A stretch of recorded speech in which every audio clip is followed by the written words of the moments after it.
দেশৰ দৰিদ্ৰ ৰাজ্যসমূহৰ ভিতৰত অসমৰ অষ্টম স্থান।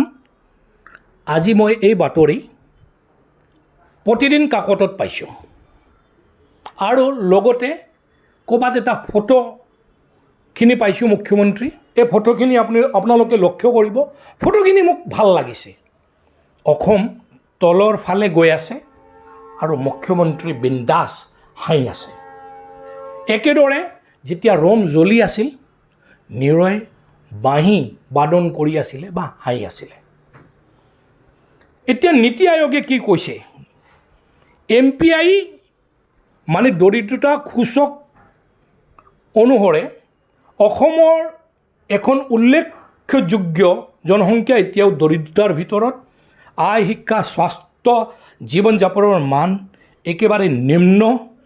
গ্ৰাম্য অঞ্চলত দৰিদ্ৰতা বেছি, কৃষিৰ ওপৰত নিৰ্ভৰশীলতা বেছি, আল্টাৰনেটিভ মানে বৈকল্পিক জীৱিকাৰ অভাৱ, নিবনুৱা সমস্যা বা যিবিলাক বছৰত ধৰক 100 দিন বা 200 দিন চাকৰি পায় বা কাম পায়, তেনেকুৱা নিবনুৱাৰ সংখ্যা বেছি।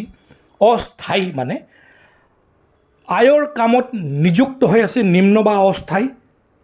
গতিকে শিক্ষাৰ মান আৰু ড্ৰপ আউটৰ সমস্যা অসমত বহুত বেছি।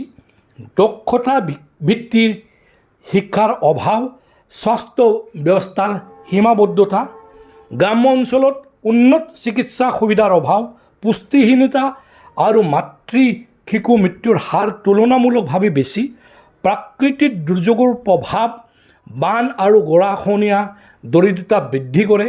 বছৰে বছৰে সম্পত্তি আৰু জীৱিকা নষ্ট হয়। সংযোগ ব্যৱস্থাৰ সমস্যা, বহু অঞ্চলত এতিয়াও উন্নত পথ পৰিবহণ, ডিজিটেল সংযোগৰ পৰা বঞ্চিত। বজাৰ ব্যৱস্থাৰ লগত সংযোগ কম। সামাজিক সুৰক্ষা আঁচনিৰ সীমিত প্ৰভাৱ, মানে যিবিলাক অৰুণোদয় আঁচনিক ধৰি বেলেগ বেলেগ আঁচনি মুখ্যমন্ত্ৰী দি আছে, এইবিলাক চব নিজৰ যিবিলাক তেওঁৰ ছাপৰ্টাৰ আছে বা ভোটাৰ আছে, তেওঁলোকৰ মাজতে বিতৰণ কৰা হৈছে। উন্নয়নৰ সম্ভাৱনা একেবাৰে কম। প্ৰাকৃতিক সম্পদক তেল, গেছ, চাহ উদ্যোগ, পৰ্যটন এইবোৰ দৰিদ্ৰতা হ্ৰাস কৰিব পাৰি, কিন্তু এইবিলাকৰ ক্ষেত্ৰত কোনো ধৰণৰ কাম কৰা হোৱাই নাই। দক্ষতা উন্নয়ন, উদ্যোগ স্থাপন আৰু সংযোগ উন্নত কৰিলে অৱস্থা সলনি হ'ব পাৰে, কিন্তু এইবিলাক মুখ্যমন্ত্ৰী যোৱা 5 বছৰত আৰু বিজেপি চৰকাৰে 10 বছৰত কৰিব নোৱাৰিলে। কংগ্ৰেছৰ তুলনাতো তেওঁলোকে এইবিলাক ক্ষেত্ৰত আৰু উন্নয়ন কম কৰিছে। ইনক্লুচিভ নহয়, ভোট কেন্দ্ৰিক ব্যৱস্থা হাতত লৈছে।